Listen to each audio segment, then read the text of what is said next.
Everyone, welcome to today's video. Welcome to the Video Game Fight School channel. Thank you very much for tuning in. So, at the behest of one of my audience members, Leche Turga, I have made the leap to join the Gotham Knights subreddit. So, thank you very much for pushing for me to go ahead and look in that direction. For the longest time, I've just kind of forgotten about Reddit as a thing. Honestly, I get into trouble there a lot. I have to be frank.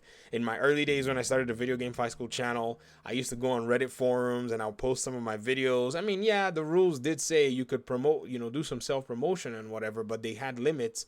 But I got into trouble in some subreddits and I got banned. And I thought a lot of the subredditor moderators were kind of jerks. And maybe I was the jerk, but it's just one of those things where, sometimes you don't like the disappointment. And so I usually don't go on Reddit. But here, I just only have to go in and look at information. I have no need to continue to do that anymore. You guys have been really supporting and, helpful in terms of pushing the content. So I just want to say thank you guys so much for everything.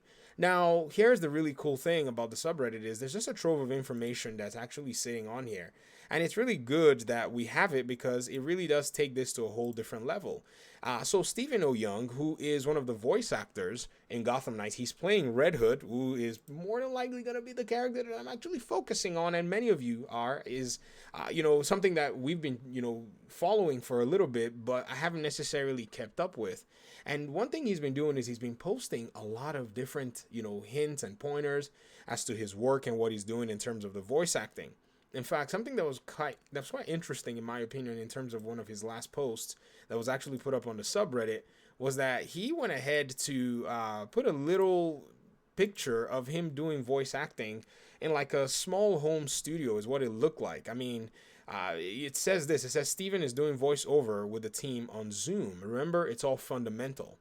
Now, one of the really cool things about doing this voiceover over, kind of like the internet, maybe working with team members and doing recording is, in my opinion, perhaps because of a lot of the restrictions that are going on in video game development. I'll give you guys a story to that effect, and I think my hypothesis at that time was probably close to the mark. So if you've played Mortal Kombat 11, if you've played the main story, you'll notice something when it came to the Aftermath DLC. The Aftermath DLC sounded like the voice actor for Shang Tsung. Many of you may know who that is. Is an iconic voice, is an iconic actor, just straight up. I mean, I can't remember his name off the top of my head, but I know who he is. He's actually, you know who he is.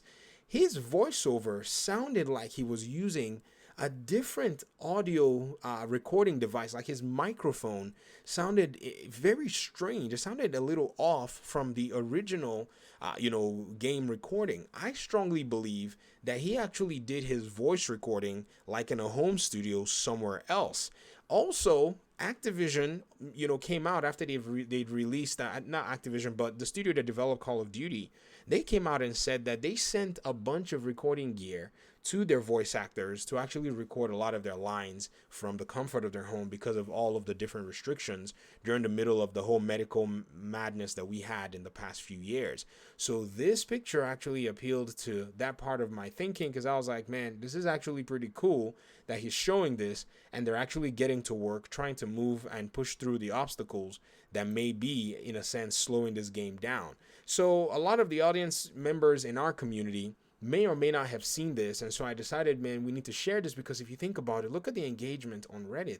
There are only 7 people that have actually commented about it. Maybe people are just, fatigued about the little clues or whatever, or, whatever it is, but, it doesn't necessarily matter. I think at the end of the day, doing these things, is something that really does come into play in terms of, having fans just go ahead and say, our game that we're expecting is still being worked on. We like the fact that the voice actors are, providing a little bit of tidbits here and there. And I think that's very important. Another thing, too, that strikes me is the fact that, these postings look like something, in my opinion, is coming quite soon, sooner than we actually expect. Now, we don't know when these pictures were taken. That's another thing. You could say maybe these pictures were taken just recently, or maybe they've been taken a while ago, but they're just allowing for the voice actors or actually encouraging them to go ahead and post these little tidbits for us.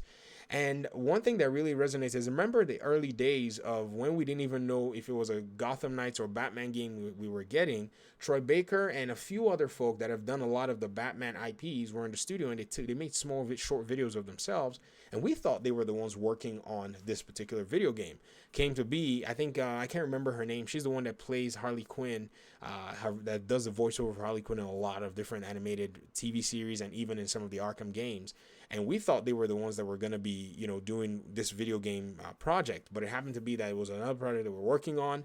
And so that project eventually showed up, in different forms. I mean, we've gotten to see a lot of different animated series, new ones that have been dropped, even with all of the different, I would say obstacles for the video game development, but the animated series have been more consistent in their releasing of new content, new movies, and all of the others. So this is actually quite exciting, and I'm gonna keep an eye on this sub because I'm really excited with some of the stuff that I've actually seen, because it really does give a little different perspective, because all of what we've been getting in the past few weeks has not necessarily been the best of has not really been the best of news. We've been getting all kinds of really interesting stuff, like the Suicide Squad game unofficially, basically being silently delayed and all of that stuff. And so it's just really interesting to see where all of this is going at the moment. But I'd love to hear your thoughts in the comment section. Is this something that kind of gives you a little bit of excitement? Is this something that gives you a little bit of maybe hope,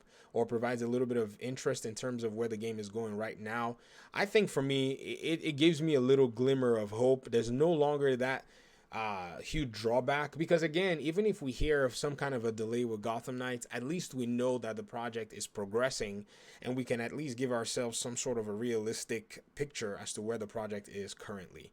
But that's it for me. I would love to hear your thoughts in the comment section. Thank you so much for tuning in. Shout out once again to Leche for basically almost dragging my hair to go get to join the sub. I'm really happy that I did, because I've been looking, and I'm still going to be looking and gleaning a lot more information. And if I see anything that's of interest to us here in the community, I'll be very happy to share. All right, talk to you all soon. Peace out.